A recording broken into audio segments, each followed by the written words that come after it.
Assalamu alaikum students. Okay, and the next topic is the auxiliary field age.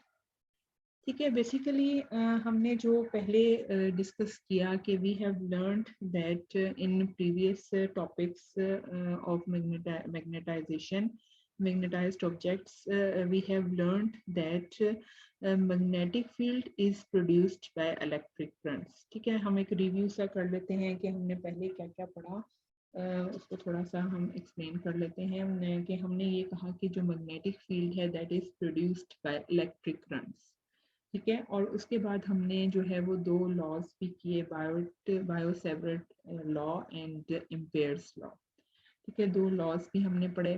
और उसके बाद हमने ये भी प्रूव किया कि जो है in the case of magnetic field del cross B जो है that is equal to mu naught J and del dot B is equal to 0, जिसमें हमने मैग्नेटिक मोनोपोल्स का केस भी पढ़ा कि मैग्नेटिक मोनोपोल्स एग्जिस्ट नहीं करते, so on this and that. अब इसमें ये है कि हमने एक और भी एक्सप्रेशन फाइंड आउट की that is B is equal to del cross A. ठीक है, ये भी हमने फाइंड आउट किया. इसके बाद हमने जो है वो जब हमने ये चैप्टर नंबर 6 स्टार्ट किया तो उसमें हमने ये मैग्नेटाइजेशन को बेसिकली हमने फाइंड आउट किया that is magnetization is equal to magnetic dipole moment per unit volume. ठीक है, और उसके बाद हमने आज जो है वो the field of a magnetised object में हमने bound current and surface currents जो हैं वो फाइंड आउट की that is JB is equal to del cross M and KB is equal to M cross N unit vector. ठीक है, basically हमारे पास ये जो है वो थोड़ा सा हमने इनको पुराना जो आपने पढ़ा है वो हम रिव्यू कर लिया कि हमने क्या क्या किया इसमें मैग्नेटिक फील्ड के केस में. तो अब जो है वो बेसिकली हमारे पास हम ऑक्सिलरी फील्ड एच की बात करेंगे कि ये क्या चीज़ होती है. तो इसमें हमने सबसे पहले तो हमने we find that the effect of magnetization जो है that is bound currents within the material and the surface currents on the surface on the boundary. अब इसमें ये है कि the field due to magnetization of the medium is just the field produced by these bound currents. ठीक है, हम ये consider करते हैं कि मैग्नेटाइजेशन जब होगी तो ये जो फील्ड प्रोड्यूस होता है that is due to these bound currents. अब हमने we are now ready to put everything together. अब हम देखना चाह रहे हैं कि हमारे पास और भी बाउंड करंट्स के अलावा और भी तो कोई करंट हो सकती है.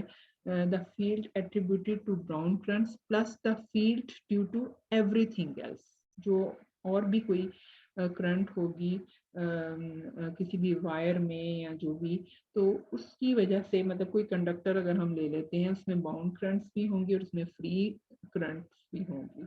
ठीक है, तो we are now ready to put everything together. The field attributable to bound currents plus the field due to everything else, which I shall call the free current. जैसे हमने इलेक्ट्रोस्टैटिक्स के केस में किया था फ्री चार्ज, यहाँ भी हम क्या करेंगे free current.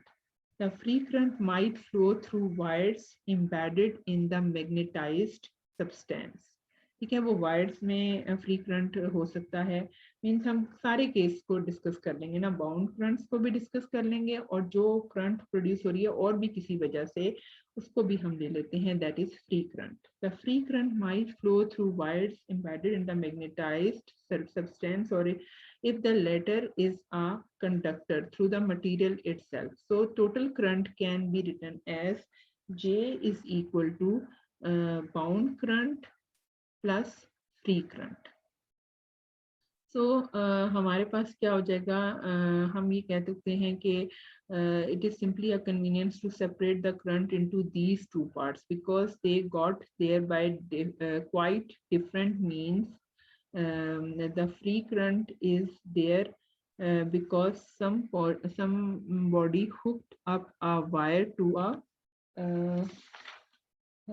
is hooked free current is there because somebody hooked up a wire to a battery. It involves actual transport of charge. So basically, it involves actual transport of current. The bound current is there because magnetization, because of magnetization magnetization, it results from the conspiracy of many aligned atomic dipoles. ठीक है, bound current जो है वो हम ये कह सकते हैं कि एटॉमिक डाइपोल्स की वजह से होगी, और जो एक्चुअल ट्रांसपोर्ट ऑफ चार्ज उसको हम कह सकते हैं that is the free current. ठीक है, अब यहाँ पे ये तो हमारे पास थोड़ी सी एक्सप्लेनेशन कर दी कि फ्री करंट क्या है और बाउंड करंट क्या है। आपको ये पता है कि हमने जो है वो बाउंड करंट के लिए हम ये कंसिडर करते हैं अगर कि del cross B is equal to mu naught J, ये अगर हम ये बाउंड ले लेते हैं तो बी हम ये कंसिडर करते हैं B is due to both the free current as well as bound current.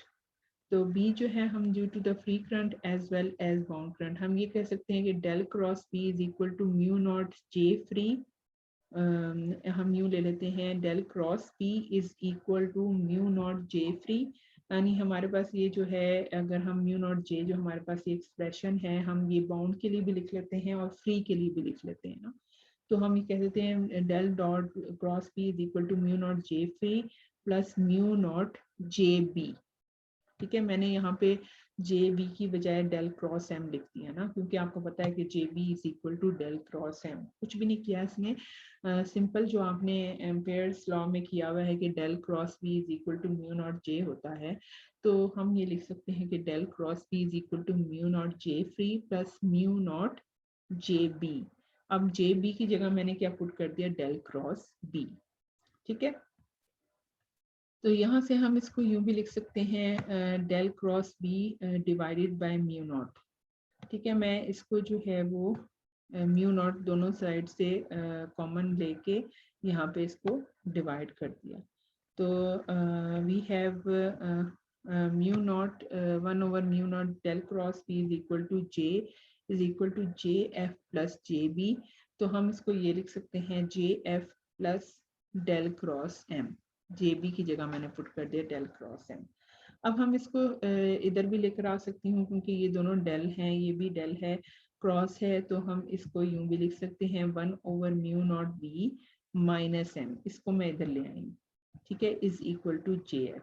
तो इसका मतलब ये है कि जो the quantity in parenthesis is, हम इसको नेम दे देते हैं that is H. H is equal to 1/म्यू नॉट बी माइनस एम। इसको हम इस तरह से भी लिख सकते हैं, अगर कोई हमें कहे कि आपने एच और एम की मदद से बी कैलकुलेट करना है, तो हम इसको लिख सकते हैं म्यू नॉट, जो हम बी की वैल्यू अगर कैलकुलेट करें तो इसको म्यू नॉट एच और इसको भी से मल्टीप्लाई करेंगे, म्यू नॉट को इधर भी मल्टीप्लाई करेंगे, we have mu naught H plus M. ये एक्सप्रेशन भी हम यूज कर सकते हैं। In terms of H then Ampere's law reads, हम ये लिख सकते हैं del cross H is equal to J F. जिस तरह हमारे पास इलेक्ट्रोस्टैटिक्स में था del dot D is equal to rho F, शायद आपको याद हो, आप लोगों ने सबने पढ़ा हुआ है। अब हम इसको इंटेग्रल फॉर्म में अगर यूं लिख सकते हैं, ये हमारे पास उसमें जो दूसरा जो थ्योरम है इसको हम इस फॉर्म में लिख सकते हैं, H dot D L is equal to I free, J dot D A हो जाएगा ना, तो हम इसको आई इस फॉर्म में लिख सकते हैं। तो is the this where I free is the total free current passing through the Amperian loop. तो H plays a role in magnetostatics analogous to D। हमारे पास जैसे H है वहाँ पे D था। In electrostatics, just as D allowed us to write Gauss's law in terms of the free charge alone, H permits us to express Ampere's law in terms of the free current alone. And free current is what we control directly. Bound current, like bound charge, comes along for the right. The material gets magnetized and this results in bound currents. We cannot turn them on or off independently as we can free currents। ठीक है, तो basically हमारे पास जो है वो free currents जो है, जैसे हम उस केस में डी की बात की हमने इन द इलेक्ट्रोस्टैटिक्स, यहाँ पे एच जो है वो हम लेते हैं इन टर्म्स ऑफ डी, और ये हमारे पास जो है वो बेसिकली क्या है, द ऑक्सिलरी फील्ड एच। ठीक है, इसको हम क्या कहेंगे, द ऑक्सिलरी फील्ड एच। ये जो प्रॉब्लम है 6.2, ये आप लोग देख लीजिएगा, अगर आप लोगों को ना समझ आई तो मैं आपको फिर बता दूंगी। ठीक है, एक्सप्लेन कर लेंगे नेक्स्ट लेक्चर में। और जो इसमें असाइनमेंट है वो आप सिर्फ प्रॉब्लम 6.7 जो है वो आप as an assignment as an assignment आप लोग सबने सॉल्व करनी है, प्रॉब्लम 6.7। ठीक है, एक प्रॉब्लम 6.7 ले लें और एक जो है वो आप ये प्रॉब्लम एग्जाम्पल 6.2, ये दोनों आप लोगों ने जो है वो सॉल्व करना है। ठीक है, थैंक यू।